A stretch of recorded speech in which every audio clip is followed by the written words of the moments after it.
Hello friend, my YouTube channel study with Barman में आप सबका स्वागत है। आप सब कैसे हो? उम्मीद करते हैं बहुत अच्छे और स्वस्थ होंगे।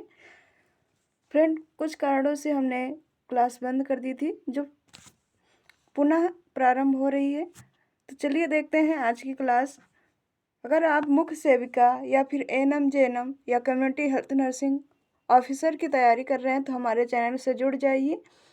चैनल से जुड़ने के लिए करना होगा आपको एक छोटा सा काम, यानी जो नीचे सब्सक्राइब बटन दिख रहा है उसे प्रेस करना होगा, साथ ही बेल आइकन को भी प्रेस करना होगा ताकि हमारे द्वारा आने वाले हर वीडियो का नोटिफिकेशन आपको सबसे पहले मिल सके। तो देर किस बात की, जल्दी से चैनल को सब्सक्राइब कर दीजिएगा, वीडियो को एक लाइक कर दीजिएगा और अधिक से अधिक शेयर कीजिएगा ताकि जो लोग भी तैयारी कर रहे हैं इन सब की, उन तक ये वीडियो पहुंच जाए। चलिए देखते हैं आज का पहला क्वेश्चन। आज का हमारा पहला क्वेश्चन है, मुख्य सेविका का क्या कार्य है? ऑप्शन है आंगनवाड़ी कार्यकर्त्री को की कार्य में सहायता करना, यहाँ रहेगा। आंगनवाड़ी सहायिका को कार्य में सहायता प्रदान करना, ए और बी दोनों, या फिर उपरोक्त में से कोई नहीं। तो मुख्य सेविका का जो कार्य होता है वो ये दोनों होता है, यानी जो आपकी आंगनवाड़ी कार्यकर्ता होती है उनकी सहायता करना, और आंगनबाड़ी सहायिका जो होती हैं उनको भी सहायता प्रदान करना। ये दोनों कार्य जो है मुख्य सेविका का होता है, इसलिए इसका राइट आंसर ऑप्शन सी रहेगा। हमारा अगला क्वेश्चन है,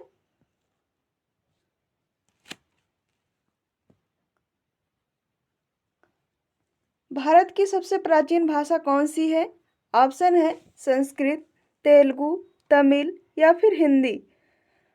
तो इसका राइट आंसर होगा ऑप्शन ए, यानी संस्कृत जो है वो सबसे प्राचीन भाषा है, या सभी भाषाओं की जननी भी कहा जाता है इसे।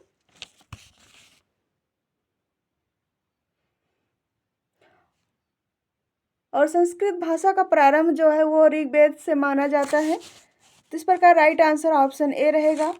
अगला क्वेश्चन है क्वेश्चन नंबर 3, काफ़ी अच्छा क्वेश्चन है। भारत में चिकित्सीय गर्भपात अधिनियम किस वर्ष पारित किया गया था? आपको ये बताना होगा। ऑप्शन है 1982, 1971, 1985 या फिर 1975। इस क्वेश्चन का राइट आंसर बताना होगा।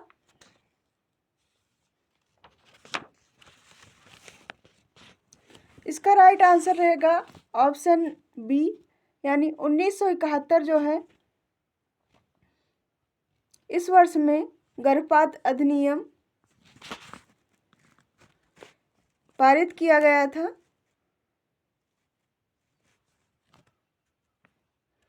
यानी ये आपका 1971 में पारित किया गया था। अगला क्वेश्चन देखेंगे, क्वेश्चन नंबर 4। भारत में अनियंत्रित जनसंख्या वृद्धि के लिए उत्तरदायी कारक हैं, तो आपको बताना होगा वो कौन कौन से कारक हैं। ये आपका पूछा जाता है। जिन्होंने समाजशास्त्र पढ़ा होगा उन्हें ये सब चीज़ें ज़्यादा पता होगी, क्योंकि वहाँ पर ये आपका काफ़ी अच्छा चैप्टर होता है। तो इसके कौन कौन से कारक हैं? बाल विवाह, विवाह की अनिवार्यता, पुत्र की प्राप्ति, या फिर ये सभी। तो भारत में जो अनियंत्रित जनसंख्या वृद्धि हो रही है उसमें ये सभी कारक शामिल हैं। इसके साथ साथ ही और भी कारक शामिल हैं, इसमें पॉइंट करके दिया हुआ देख लीजिएगा आप लोग। अशिक्षा एवं बाल विवाह, यानी अशिक्षा के कारण भी और बाल विवाह के कारण भी जनसंख्या वृद्धि बढ़ रही है, बहुत तेज़ी से वृद्धि हो रही है।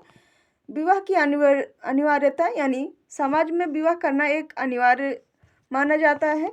पुत्र की प्राप्ति को अधिक बल दिया जाता है। इसके पुत्र की आस में जो है कई पुत्रियों का जन्म हो जाता है, तो यहाँ पर जो है पुत्र प्राप्ति को अधिक महत्व दिया जाता है। और आपका गर्म जलवायु पश्चिमी प्रभाव भी है, यानी आपका जो इन्वायरमेंट होता है वो भी कहीं ना कहीं इफेक्ट डालता है। और परिवार नियोजन के साधनों की जानकारी का अभाव तथा शरणार्थियों का आगमन आदि, ये सभी चीज़ें जो हैं इसके लिए उत्तरदायी हैं, यानी इसके कारक हैं जनसंख्या वृद्धि के। तो इस प्रकार राइट आंसर ऑप्शन डी रहेगा। आप लोग इसका स्क्रीनशॉट भी ले सकते हैं, क्योंकि ज़रूरी नहीं है कि यही चारों ऑप्शन आए आपके एग्ज़ाम में। इनमें से कोई भी ऑप्शन रह सकता है, तो आप लोग इन्हें भी ध्यान से देखिएगा। हमारा अगला क्वेश्चन है,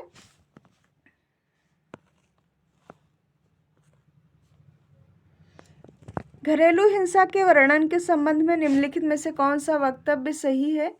ऑप्शन है, घरेलू हिंसा का शिकार केवल महिलाएं बनती हैं। ऑप्शन बी है, घरेलू हिंसा शिकार बालिकाएं घरेलू हिंसा का शिकार हो जाती हैं। तीसरा है आपका, घरेलू हिंसा के अंतर्गत घरेलू परिवेश में किसी व्यक्ति का शारीरिक, लैंगिक, मानसिक तथा मौखिक दुर्व्यवहार। ऑप्शन डी है, उपरोक्त सभी। तो इसमें जो आपका ऑप्शन सी है ये राइट आंसर होगा, यानी घरेलू हिंसा के अंतर्गत घरेलू परिवेश में किसी भी व्यक्ति के साथ शारीरिक, लैंगिक, मानसिक तथा मौखिक दुर्व्यवहार जो होता है उस घरेलू हिंसा कहलाता है। इसमें स्त्री पुरुष दोनों आते हैं, तो इस प्रकार राइट आंसर ऑप्शन सी रहेगा।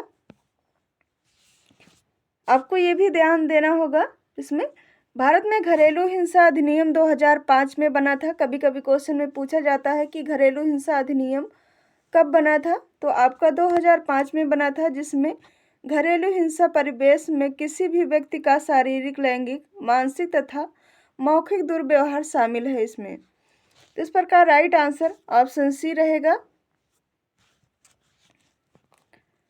अगला क्वेश्चन है क्वेश्चन नंबर 6, सामाजिक नियंत्रण उपकरणों की प्रणाली है, यह मत किसका है? आपको बताना होगा, यहाँ भी डबल कॉमा लगेगा।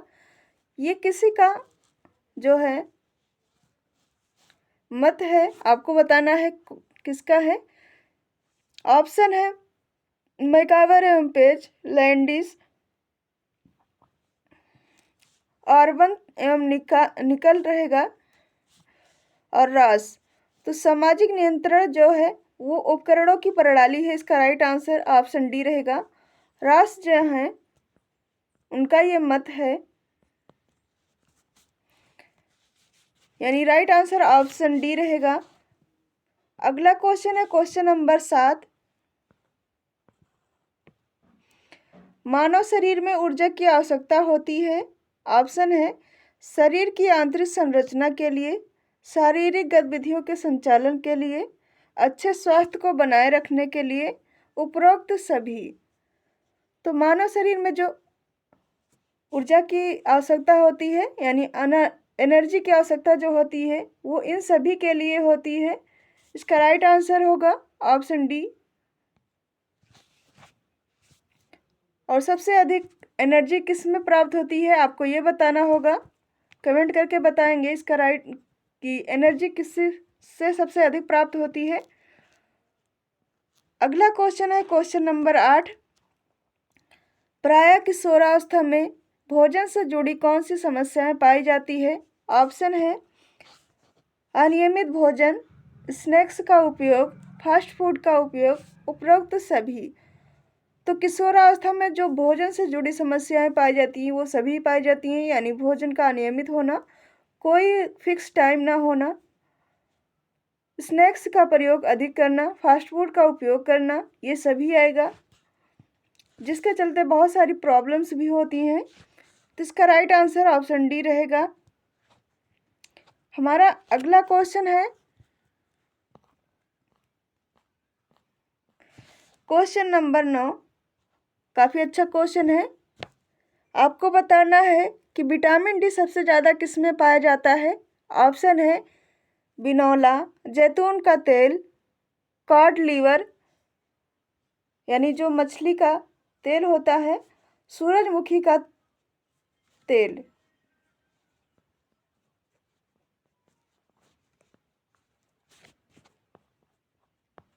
तो आपको बताना होगा किस में सबसे अधिक पाया जाता है विटामिन डी।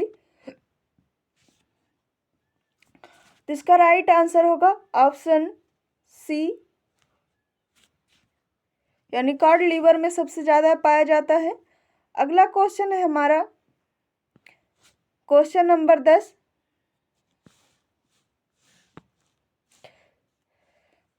महिलाएं मासिक धर्म के दौरान किन विशिष्ट लक्षणों का अनुभव करती हैं? ऑप्शन है रक्तस्राव के अलावा पेट दर्द, पेट के निचले हिस्से में दर्द होना, पेट में सूजन होना, उपरोक्त सभी। तो ये सभी लक्षण जो हैं वो मासिक धर्म के दौरान यानी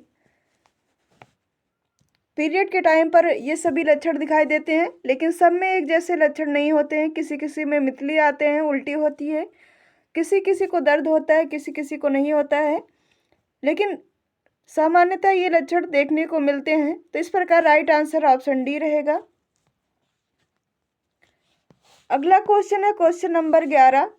मानव विकास शुरू होता है, ऑप्शन है शैशवावस्था, पूर्व बाल्यावस्था, उत्तर बाल्यावस्था या प्रसव पूर्व अवस्था। तो मानव विकास का जो प्रारंभ होता है वो भ्रूण से ही होता है, यानी प्रसव पूर्व से ही शुरू हो जाता है, गर्भ से ही। तो इस प्रकार राइट आंसर ऑप्शन डी रहेगा। अगला क्वेश्चन है क्वेश्चन नंबर 12।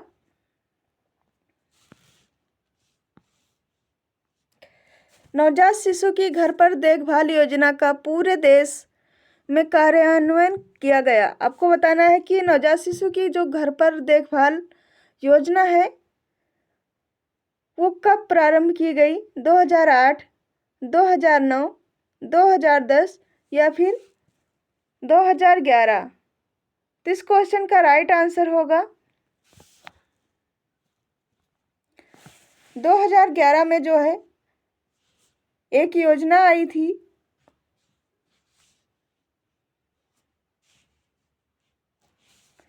उसके अंतर्गत जो है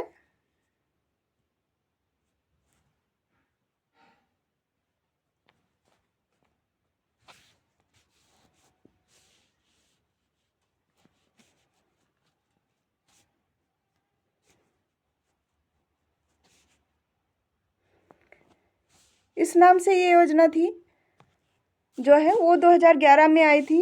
राइट आंसर ऑप्शन डी रहेगा। अगला क्वेश्चन है क्वेश्चन नंबर 13। सर्वाधिक संस्थागत प्रसव वाले राज्य हैं। ये आपका करंट का क्वेश्चन से भी रिलेटेड है और काफ़ी इम्पोर्टेंट क्वेश्चन है। इस तरह के क्वेश्चन आपके एग्जाम में पूछे जाते हैं। यानी कौन सा राज्य है जो सबसे अधिक संस्थागत प्रसव करवाता है? पश्चिम बंगाल, केरल, उत्तर प्रदेश, महाराष्ट्र, तमिलनाडु, केरल या फिर आंध्र प्रदेश या तेलंगाना। तो 2 राज्य हैं जो संस्थागत प्रसव में सबसे अधिक हैं, यानी वहाँ पर संस्थागत प्रसव अधिक होता है। तो वो है आपका ऑप्शन सी, तमिलनाडु और केरल जो है यहाँ पर संस्थागत प्रसव को अधिक बढ़ाया गया है, यानी वहाँ पर सभी लोग काफ़ी जागरूक हैं। अगला क्वेश्चन है क्वेश्चन नंबर 14। भोजन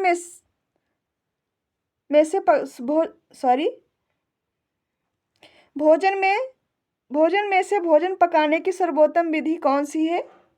ऑप्शन है उबालना, गहरी विधि द्वारा तलना, खदकाना, वाष्प द्वारा पकाना।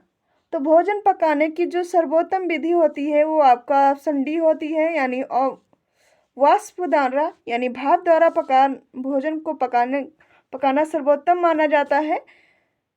थोड़ा डिटेल देख लेंगे।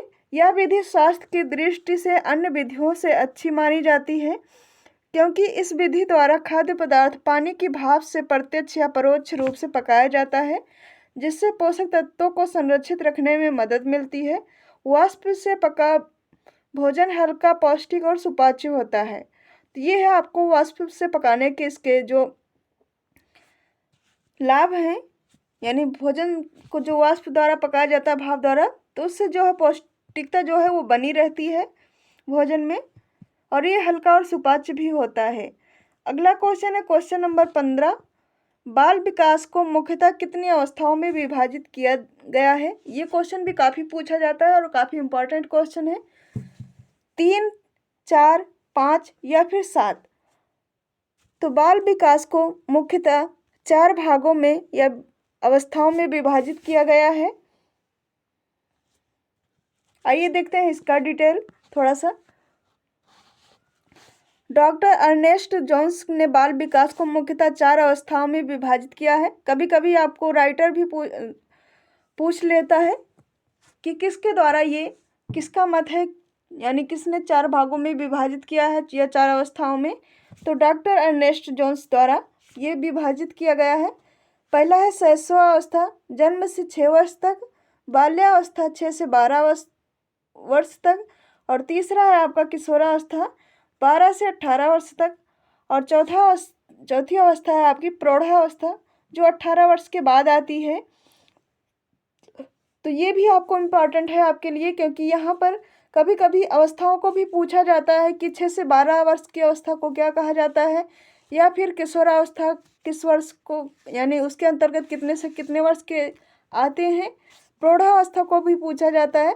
तो ये सारी चीज़ें आप लिख सकते हैं, नोट कर सकते हैं या स्क्रीनशॉट ले सकते हैं, आपके लिए काफ़ी इम्पॉर्टेंट रहेगी। अगला क्वेश्चन है हमारा क्वेश्चन नंबर 16।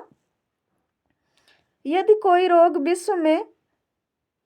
रोग विश्व के बृहद क्षेत्र में फैलता है तो उसे क्या कहते हैं?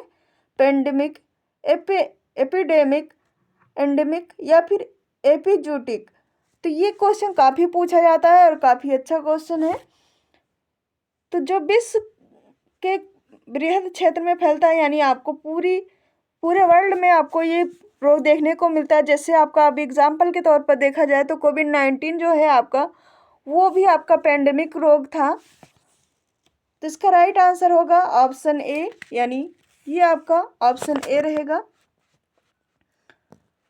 अगला क्वेश्चन है क्वेश्चन नंबर 17। हेपेटाइटिस मानव शरीर के किस अंग को प्रभावित करता है? ऑप्शन है जिगर, अग्नाशय, तिल्ली या फिर छोटी आंत। तो इस क्वेश्चन का राइट आंसर ऑप्शन ए रहेगा, जिगर यानी लीवर को। अगला क्वेश्चन है क्वेश्चन नंबर 18। परामर्श का शाब्दिक अर्थ होता है। ऑप्शन है सलाह देना, सलाह लेना, प्रशिक्षण देना या फिर उपरोक्त सभी।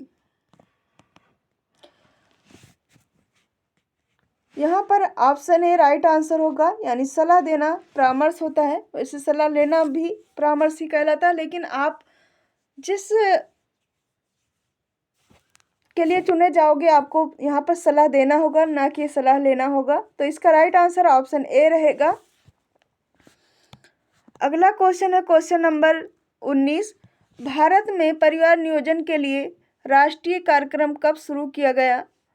ऑप्शन है 1948, 1950, 1952 या फिर 1954। तो परिवार नियोजन जो है भारत में एक राष्ट्रीय कार्यक्रम कब शुरू किया गया था राष्ट्रीय कार्यक्रम के रूप में? तो ये था आपका 1952 से, यानी आपका काफ़ी टाइम से चल रहा है। फिर भी अभी तक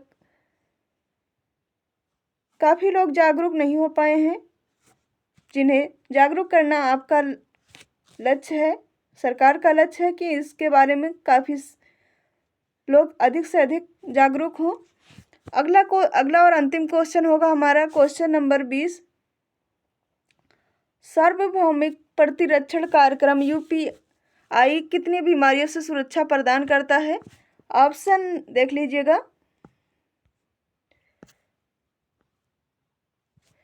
6, 8, 10 या फिर 12।